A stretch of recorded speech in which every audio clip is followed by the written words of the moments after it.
Okay, hi guys. I hope you will forgive me for that.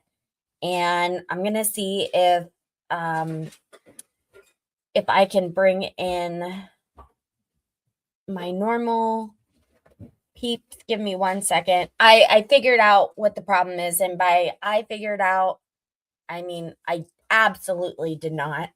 But Frank got home and was able to give me um his charger for his laptop. So I am ready to go. So I'm going to pop this off and we'll see if anyone else joins us from the previous stream.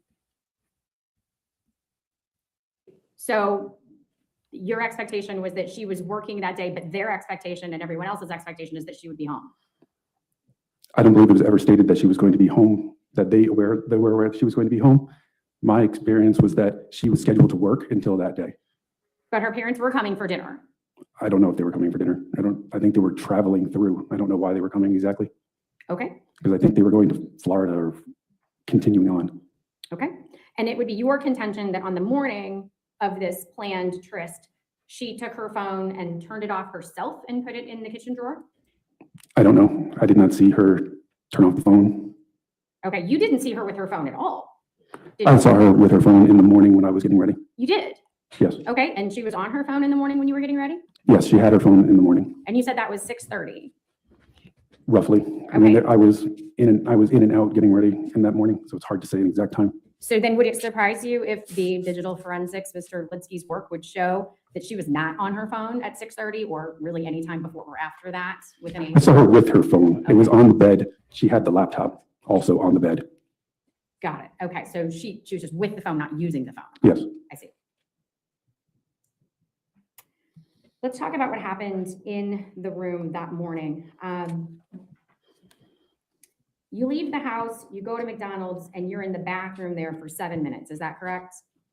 I believe that's what the time showed. Okay, and you don't leave the bathroom until Juliana calls you at 7:37. Is that correct? That's kind of weird. I believe that's the time. I don't have the time in front of me. Okay, but as you're leaving the bathroom, you don't call 911. I did not. Okay, and you don't tell Juliana to call 911. No, I did not. That's kind of weird. You don't run out of McDonald's. We've seen you on the video. You walk. Sorry, guys. I thought I looked like I was walking faster than normal. Okay, but you're not concerned. You said at this point in time, you didn't have any reason to worry. You thought maybe she was just having an affair, another one, correct? That was my original thought. Okay, so out of curiosity, if she's having another affair, why are you going back to the house at all? Why didn't you tell Juliana just to go to the zoo with Valerie? Don't worry about it. It's just another affair. Well, I mean, I'm not going to be telling Juliana about Christine's affairs. That's not something I would discuss with her. Why not? You're having an affair with Juliana. We discussed basically nothing about Christine together. She didn't want to know anything about Christine. Okay, so you're leaving the McDonald's. You're heading back home to catch your wife in the affair then? I was very unsure of what was going on at that point. It went through my mind that it was possibly going to be an affair, but I did not know what it was. Okay, so when you arrive at the house, you're saying that Juliana brings Valerie in after you to the basement. Is that correct? Yes, and she also said that she followed me later. She didn't say that I told her. Okay, and at that point in time, again, you're still thinking you're just busting your wife having sex with some guy. I did not know, once again, exactly what was going on. That was a consideration, that it was possible that she was having an affair, but I did not know what was happening at that time. Okay, but be it catching her in an affair or this question mark something else that you haven't defined, why wouldn't you tell the babysitter to take your daughter back outside? Right. I believe that she was safe in the basement. I thought they were okay there. I did not perceive that they were in danger at that time. I told them to stay at the car. I don't know why she chose to come to the house. Okay, but you're law enforcement and this is your house. You're not going to tell them what to do to ensure that they are safe when you have this doubt about what's going on? I understand that. And it may have been a mistake that I didn't send them back, out. And it's something that I've thought about many times. Okay. You indicated that you haven't drawn your gun until you're on the stairs up to the bedroom and can hear what you think are sex noises coming from the bedroom. Is that correct? No, I stated that When I was on the main floor, I believed that the noises were sex, moaning, things like that. But later on, when I was climbing the stairs, I had already changed my thought, and I thought that what I believe are strikes sounded too sharp, too. Right, your mind moaning. changed. It Yes. wasn't sex anymore. Now it sounded bad. Yes, Okay. At that point in time, there's a lock on the outside of your basement door, correct? yes. Okay. You didn't lock the basement door, did you? I'm not sure I've ever locked that. Well, the lock is there, isn't it? It was there when it came in the house. I don't believe I've ever used that lock at any Wait. point. Okay, Why- but it would have presumably kept your babysitter and your child from leaving the basement and following you, as we know Juliana did, up to the room where bad things were now happening, right? I guess that's possible, but I never thought of that lock. It's not something that's in my general thought pattern, as it's not something we ever use. Okay, so you followed your training and pulled your weapon and walked up the stairs with the gun out. Is that accurate? Yes, Okay. And when you turned and saw Juliana had followed you, at that point in time, you're worried that bad things are happening, correct? yes, I am. Did you tell her to call 911 at that point? No, I was moving quickly towards the door. Did you tell her to go back downstairs and get your daughter out of the house at that point? I wasn't worried about Juliana at that point. I was worried about Christine. Okay, and you weren't worried about your daughter at that point either then, right? I don't think Valerie was on the top of my mind when I believed that Christine is being injured, and that was at the forefront of my mind. So you get up to the room with your gun drawn and you see what's happening. You see Joe Ryan behind your naked wife with something metal in his hand. Is that accurate? Yes, Okay. And at that point in time, you yelled police, correct? yes, Okay. You didn't shoot. I do that No. when You did not yell for Juliana, who's behind you, to call Walking the house. 911.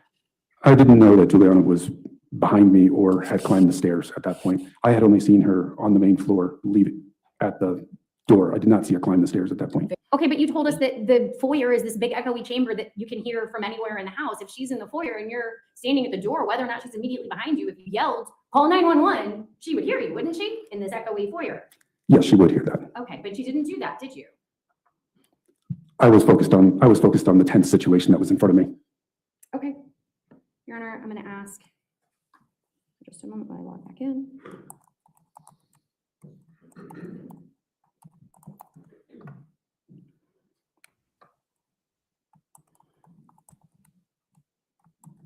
Welcome back, everyone. If you could please make sure to like the stream, and if you aren't subscribed, go ahead and subscribe. It's free. Judge, if I can have the witness and counsel take a look at Commonwealth's 251. I do this every Tuesday through Friday, beginning at 3:30 p.m. Eastern.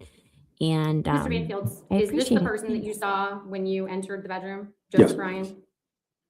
Yes? Yes. Judge, at this time, I'd offer Commonwealth's 251 into evidence. Any objection? Your Honor, object to relevance. Overruled, 251 in evidence. So this man, Joseph Ryan, planned to kill your wife, having left this completely discoverable trail on the internet. Is that correct? I have no idea what his plans were. Okay. So you think maybe he came for another reason and then at some point his mind changed? Show I us. don't know. Okay. Did he say anything to you that would lead you to believe that he stabbed your wife on the spur of the moment? I mean, it appeared to be somewhat related to me telling him that I was going to arrest him. But besides that, I'm unsure. Okay, well then let's nail this down. I thought you had said that when you entered the room, the knife is in his hand, the other hand's maybe on her neck, somewhere in her hair, and she's already bleeding, correct? I believe that there was already blood in her hair. Okay, so in your version of this, he had already stabbed her when you walked in the room. I believe so. Okay, and you then saw him stab her. I guess I'm not sure. It could have been at that same time that he already has the knife to her neck. So I don't know if that he stabbed her before, or that it was at that point that the knife is already to her neck that the blood goes to her hair. Okay, well, I'm sorry, let's go back then and talk about your testimony. You described that when you came in, Christine was moaning / yelled. You thought she was being stabbed. She went to her left, and it seemed he, Joseph Ryan, was putting forward movement. That's what you testified to, right? So that would be the first stab that you saw? The knife is inside of her hair, which would be at the location of her neck. I can't tell. Christine was yelling and obviously in pain. So I might think that she was already had the knife pressed to her at that point. So we know from the medical examiner, and you know because you got to hear it, that she was stabbed 7 times and then had an 8th cutting wound, correct? I don't know the exact number off the top of my head, but yes, that sounds familiar. Okay, and you've described for us that she's already bleeding and that you see a forward movement, but you can't really tell what happened, right? And then you told us a bit ago that there's an exchange between you and Joe Ryan. You tell him to let her go at least one more time after this exchange. And it appears that he forcefully stabs Christine. She spins away toward you and lands on her stomach on the ground. So there's one clear stab. It's not towards me, it's away from me. Okay, but that is one moment when you see Joe Ryan stab Christine, correct? Yes, and then downward after she went to the floor. So Okay, there's so you only, believe that's another stab? I'm only positive of the 2. Okay, so you've got 2. So there's 5 more. When did he stab her those other 5 times? The knife is inside of her hair. I can't tell the movement. I can't tell how that is looking at that time. And I don't know exactly what happened before I arrived either. Okay, well, she had to get 5 more wounds at some point. And you're telling us that when you get into the room, she's capable of speech, correct? Yes, Okay, she says a lot of stuff. She says that I'm here. he's got a knife, right? Brendan, he's got a knife. yes, She says that. And she says at one point that she wants you to put more pressure on her neck, correct? yeah. She told me to put my hand there, and then she put more pressure on my hand. And then at one point, she tells you she can't see, correct? Yeah. Okay. I couldn't just leave y'all hanging like that. Like, just felt wrong. So I got my computer situation fixed, and we're gonna finish the testimony. Dag nabbit. So please make sure to like this stream, even if you liked the stream from 3 hours ago. And if you aren't already subscribed, please make sure to do that. And if you're loving this, become a member because it's awesome. Thanks. And all of this talking is happening with what at that point in time has to be all 7 of the wounds in her neck, correct? Yes. You welcome back. And Judge, if I can pull down the current display. Take a look at Commonwealth's previously admitted 23. 23 under seal. I'm sorry, 22. I apologize. 22 under seal. All right, and these are the wounds on the left side of her neck, correct? Yes.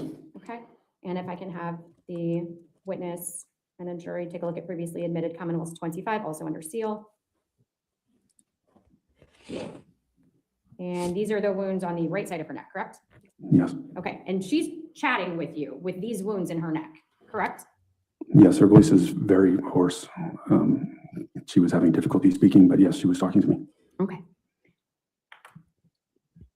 Maybe, are you here? So going back to Joe for a moment, you are not aware of what his plan was, whether it be to kill her or that may have just been something that happened while he was there, correct? I know nothing about Joe Ryan prior to these interactions in the bedroom. Okay. But you know from having sat through this trial what the Commonwealth's evidence is, right? Yes. Okay, and you know that he texted with someone on Christine's laptop that whole morning, correct? Yes. And you know that he laid out his expected arrival time, correct? I don't remember. Okay. Did you catch that he stopped at Walmart on his way to your house and bought personal lubricants because Your your Honor, I wife? object. She's What's your legal objection? talking about the case and she's having him corroborate what their case is. I don't know what that legal objection is. What's the legal? It's not relevant. Overruled. I'm aware he went to Walmart. I'm sorry, you're aware he went to Walmart, right? Yes. And then he bought personal lubricants for your wife, correct? I guess. Who I don't may know. or may not have been intending to murder, correct? I don't know why he brought personal lubricant. Okay. He left his car parked in your driveway in broad daylight, which you saw, correct? Yes, I did. Okay, and he left his 2 cell phones in his car per the instructions that your wife gave him on Telegram, correct? I guess I saw the pictures on the floor. I didn't know where they were. Okay. You said that you heard what you thought initially were sex noises, right? Yes, Okay, but we know from the physical evidence recovery kits that were taken from both Mr. Ryan and your wife that there was no semen, no DNA from Mr. Ryan found in or around your wife's genitalia, correct? that's my understanding. What? So how long do you think passed between your instructions to Joe Ryan to put down the knife, let her go, let her go, let her go, and your wife is bleeding before you shot him? Not that long, under a minute. Under a minute. Okay, so if we were to count out 60 seconds, 1, 2, 3, so on and so forth, that would be a minute. And in that time, you did not shoot him. I did not shoot him, and I did not shoot him prior to Christine going to the floor. Okay, and at that point in time that she's going to the floor, we're at least 6 stab wounds in, right? To the best of my knowledge, it's hard to see. Also, I'm aiming down my sight at Joe, and so I'm not focused exactly on Christine. You have a narrowed view when you're aiming down a firearm. And you just couldn't pull the trigger, could you? I was afraid. Okay, and you are a trained law enforcement officer, correct? I am, but I have my shooting record is on the lower end for the qualifications, and there's not a lot, and there's very little space there. And I was afraid of hitting her. Okay, Mr. Ryan did not have a gun, correct? Not that I'm aware of. You also had handcuffs, correct? Yes, You didn't use those to apprehend Mr. Ryan, correct? looking back on it, I should have handcuffed him after my shot. Would be something that I should have done looking back at it. Okay. Well, let's talk about your weapons training. You said that you go to the range monthly to keep up on your skills. Is that correct? Yeah, I would say I go roughly every month, every other month, when I can. Okay, so would it then surprise you that when you took Juliana in October of 2022, that you hadn't been since one time in April and one time in May of that year, and prior to that, not since 2020? I was going to Blackfish Armory as my primary place. We had the Treasury Department had a contract with them, and I didn't have to pay, but the contract ended. And so then I went back to Silver Eagle Group. When did the contract end? I'm not sure, but Blackfish Armory actually went out of business. They were in Chantilly, so that was pretty close to me. So that's where I was primarily going prior to Silver Eagle Group. Okay, but you were going to Silver Eagle Group in 2020, and then you went to Silver Eagle Group in April and May of 2022, and then in October and December when you took Juliana. So at what point in time did you transition to Silver Eagle Group? I mean, I guess I came to Virginia in 2019, so I guess probably in 2019, 2020, 2021, sounds like I was probably going to Blackfish Armory instead of Silver Eagle Group. Well, but I don't without know. speculating, what do you remember doing? That's not something that I remember the transition of exactly between the two. Okay. Why did you teach Juliana to shoot? It was something that we could do together. It was, in terms of many activities, it was something that was going to be out of the house, and generally when I could or she could, we would do activities together. It was something I was already going to do, and she wanted to come with me. Okay. And you gave her the code to your safe in your bedroom, correct? She realized that it was the same code as the door when I was putting away my gear during the day. So your gun safe code is the same as the door code to your house that your child and wife and They- babysitter I'm have not They surprised had their by own that. codes, but my code was the same between my door and my safe in my car. It was the same for all of them. Oh, okay. So Juliana didn't have the door code because that's how she got in and out of the house. She had her own door code to get in and out of the house. Okay, so you gave her the code to your safe. Those are different. I have my own code to the door, and she has her own code to the door, and my mother has her own code to the door, and Christine has her own code to Right. the door. She just, being next to me, going in and out of the house, knew my code. So when you observed your babysitter picking up your code because she was able to see, you didn't think that was a good time to change the code? It wasn't a concern of mine at that point. I didn't think about it. Also, I don't think I've ever changed the code after the initial setup. It wasn't something that was on my mind. Okay. Guys, this is exactly what I've been saying about the murder close to me of the dentist and his wife. Like, the amount of times that people change their garage codes is like, hold on one second.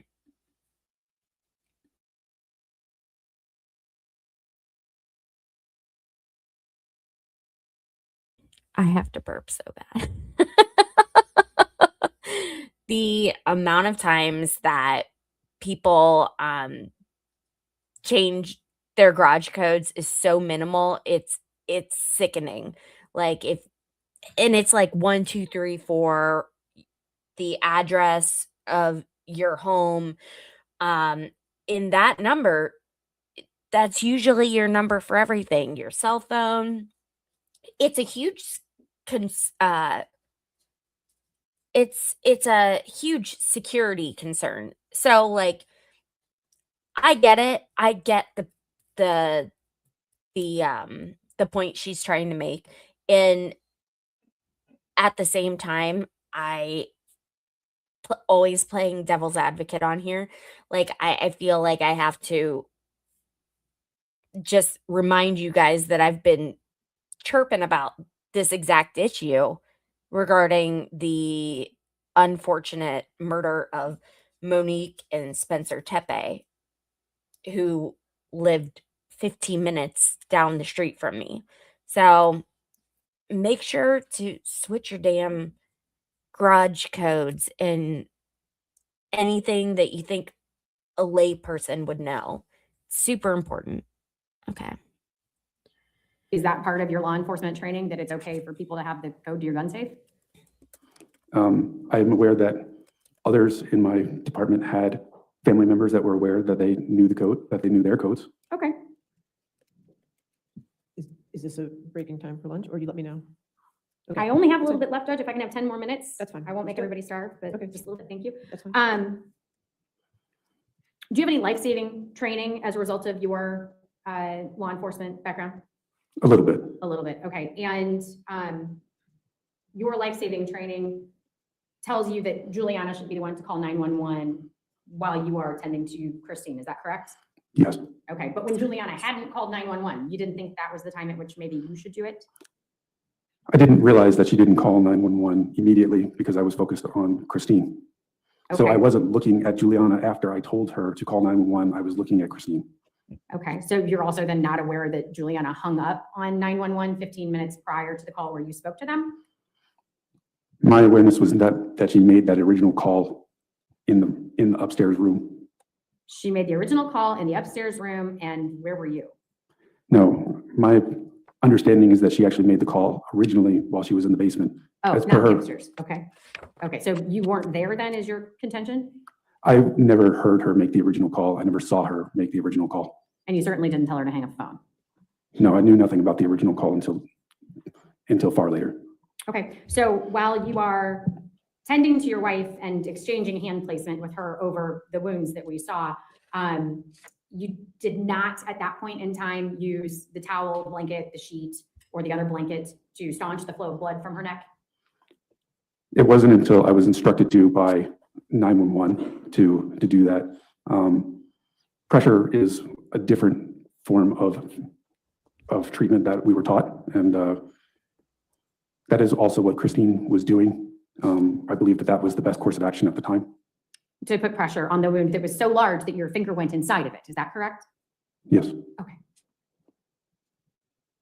And when first responders arrived, you agree you're on video holding her neck with your bare hand, correct? I think so. So where had the towel, the blanket, the sheet gone at that point, I think after that- you were instructed by 911? I think the towel was right next to me, but It was under your knees, wasn't it?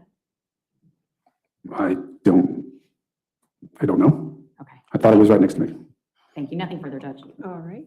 Let's go ahead. I assume it's going to take a little time for redirect. Okay, let's go ahead and take our hour lunch then. Don't All discuss the right. case and don't do any outside research. See you back here about 2:15.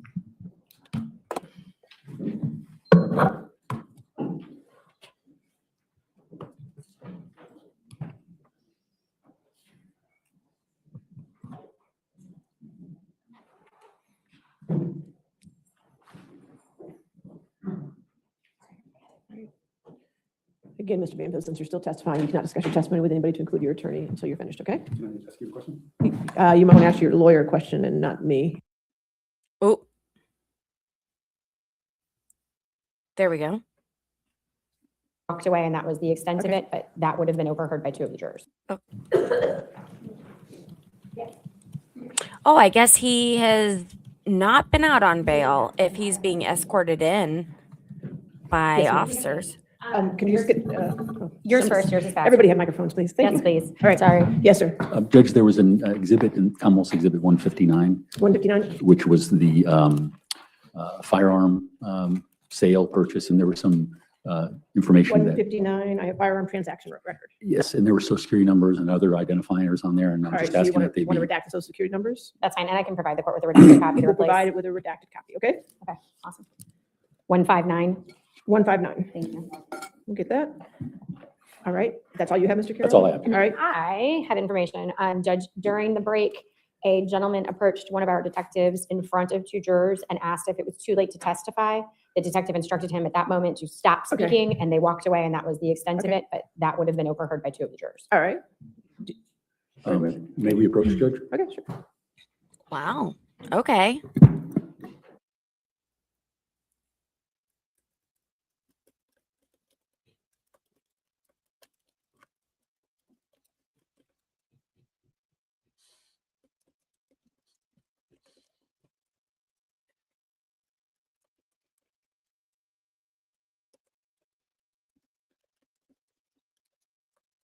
I needed to send a text message.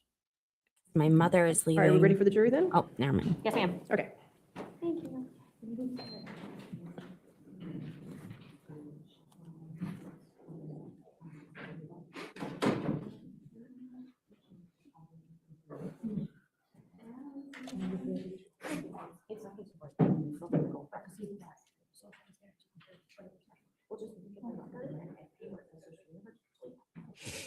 I don't want to resubmit to Shannon. Thank you.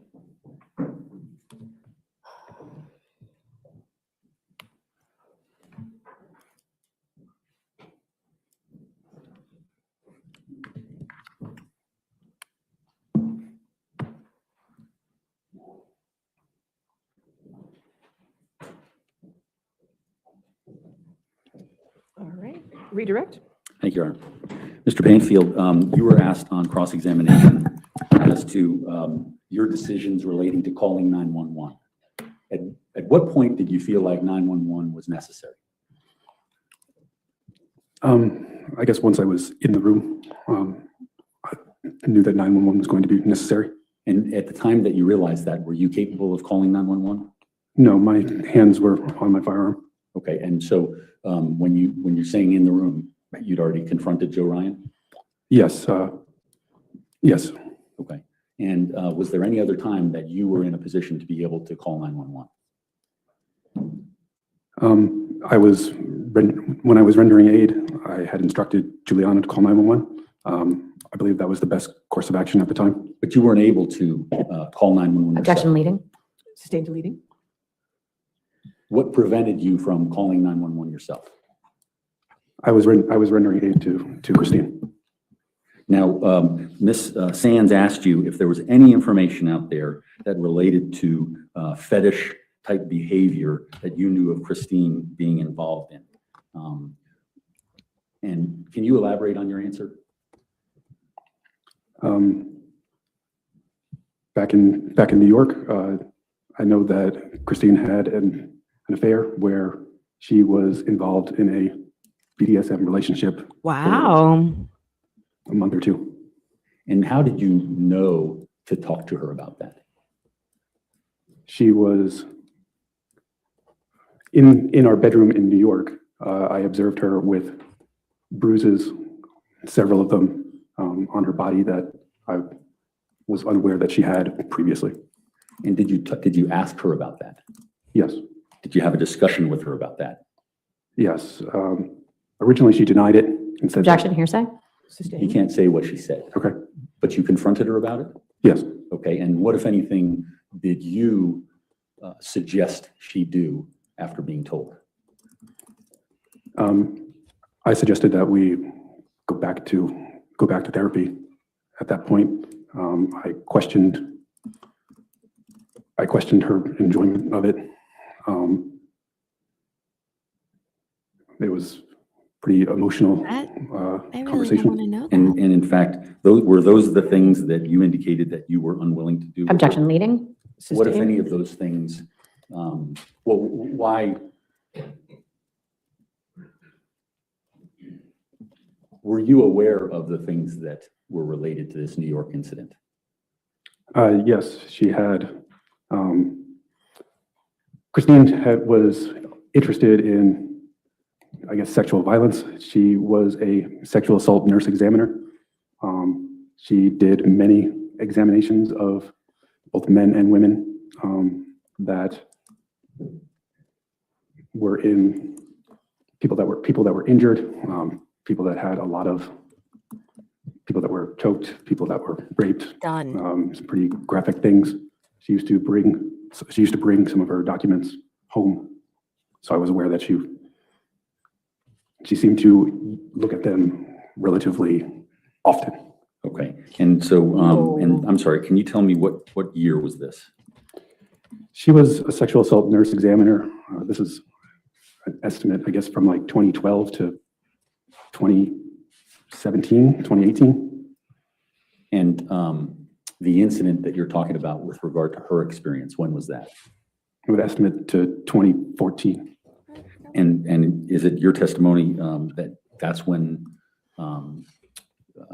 treatment took place? Objection, leading? Sustained. When did treatment take place in relation to that date? I believe that we went to counseling in 2013 and again in 2014. And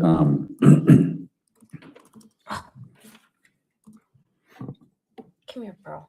She thought she was gonna go. as for- far as you can you know tell, what? were there ever any other instances where she was involved in something like that? She had indicated that there was a. Objection, hearsay? You can't tell what she said. I'm aware that there was another brief relationship where she was stalked for a few weeks. And were there, how were you alerted to that? She was frightened of that person. Were there any- Objection, non-responsive? My goodness. Were there any injuries related to her, relating to that situation? No, I'm not aware that she was injured in that situation. Okay, and the previous one that you talked about, were there injuries? There was significant bruising to her legs, to her buttocks, to her chest. Did you notice any physical changes in the way she carried herself as a result of that? Objection, leading? Sustained. What, if any, other physical clues were there that this was going on? She had difficulty walking. She was walking very stiffly. Anything else? I don't think so. Now, in terms of your testimony and some of the letters that you wrote there, you, in the letters contains statements about Juliana being a hero for you. Yes, Can you tell the ladies and gentlemen of the jury of what it is you meant by that? I believe that Joe Ryan was very much still a threat, both to me and Christine, to everyone that was in the house. When he got up and was able to strike me, my weapon was on the floor as well as the knife. So those were both things that he could potentially have had access to. So I view that Juliana's actions potentially saved the rest of us. Now, there was testimony that you testified that you broke up with Juliana prior to this incident, correct? That she broke up with me. I'm sorry, there was a breakup. Yes, And Do you have any idea when that was in relation to February 24th? I guess it was kind of complicated. She was very upset with me when Christine and I went on a vacation. We went on a cruise in November. I would say that started a lot of Juliana's anxiety and anger with me. On Christmas, she went to a hotel because she did not want to view Christmas with me and my family. She didn't want to see me, Christine, and Valerie together. In February, when Ms. Sands had brought up the messages, she had indicated that she was going back on dating apps, and that was going to be the end. Okay. And you were trying to talk to her, is that fair? Yes. Okay. And so at the time that this happened, what was the status of the affair? And I'm talking about February 24th, 2003, at that time. We were not in a relationship at that point. It wasn't that long that the relationship had stopped, but Juliana at that point had made it clear that we weren't going to be together any longer. And so what, if anything, did you,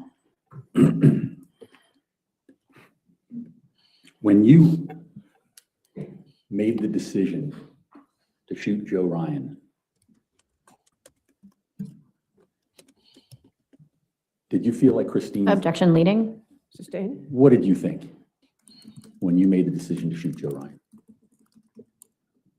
That he was an imminent danger, that he was a threat to Christine, and that was the best way to stop his actions. I don't have any further questions, Your Honor. All right, if you can have a seat next to your attorney. Your next witness, Your Honor, I believe, the remote witness, is that they were the remote witness. the remote witness? All right. I haven't communicated with him per the No, court's he order. was prepared to be between 2:30 and 3, so he should be fine. So let's just get him, it just might take a minute or two. Yes, thank you.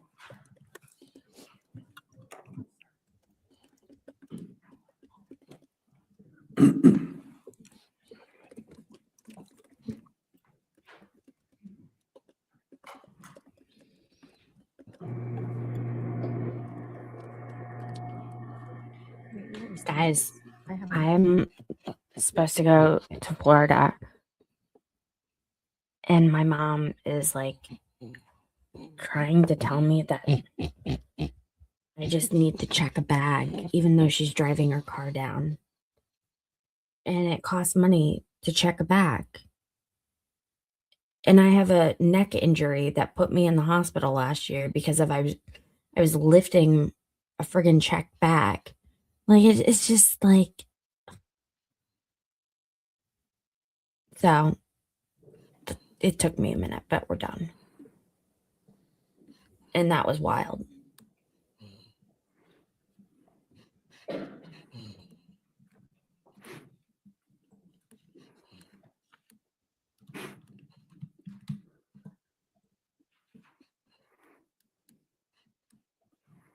Who's this?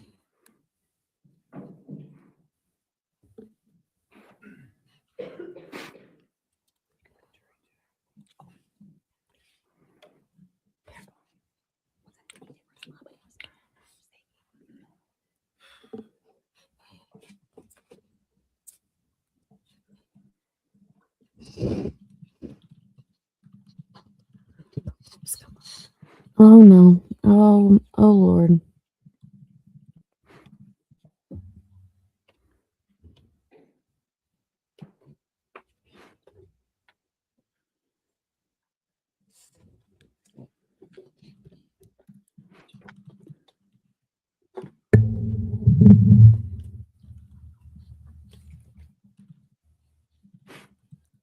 No, Coco. If you want to lay down, you can lay down next to us. Nope.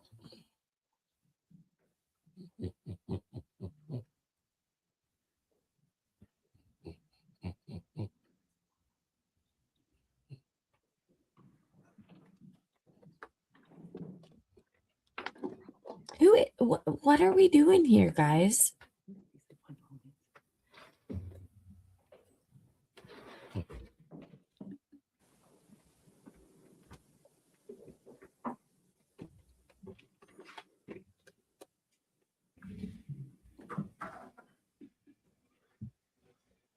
Yes, sir. Now, you reference in your methodology critical listening, waveform, and spectrographic analysis. Yes, sir. Can you please explain to the ladies and gentlemen of the jury what that is? Yes. So critical listening is just a detailed, repeated auditory review of the evidence. It's using high quality professional headphones on a forensic workstation and just reviewing the evidence in as detailed a way as possible with the ears. And that normally goes hand in hand with the waveform and spectrographic analysis, which is the visual representation on the screen of the audio that we are hearing through the ears. And the waveform is the squiggly line that everybody's familiar with. The spectrogram includes the frequency or the pitch, the individual frequencies that are present in the file, instead of just the amplitude of the sound wave in the waveform. You get the amplitude, you get the frequency or pitch also contained within the spectrogram. And what does a spectrogram show us that our ears might miss? So the spectrogram separates the sound into its frequency components. And so we'll see the individual frequencies that make up the sound. It's like deconstructing a symphony. You can see the individual instruments as opposed to just the sound altogether. So it really allows us to see through noise and overlapping sounds, and allows us to see audio details that otherwise you wouldn't necessarily be able to hear just with the ears, and it provides an objective measurement. Okay. to And use with when that we're being analyzing said, an audio recording. And sir, in your analysis, you discuss this guy is going to be super boring and a witness that I don't think we need to dive into. So I will be back tomorrow at 3:30, and we will go from there. And I'm going to go through the testimony that we need to know versus what we don't need to know, and prepare for some giveaways next week. So if you haven't done so already, please make sure to like and subscribe. And I am so excited to do this again. It's good to be back into the saddle. So thank you guys for listening and watching tonight, and I will see you tomorrow. Have a good one. Bye-bye.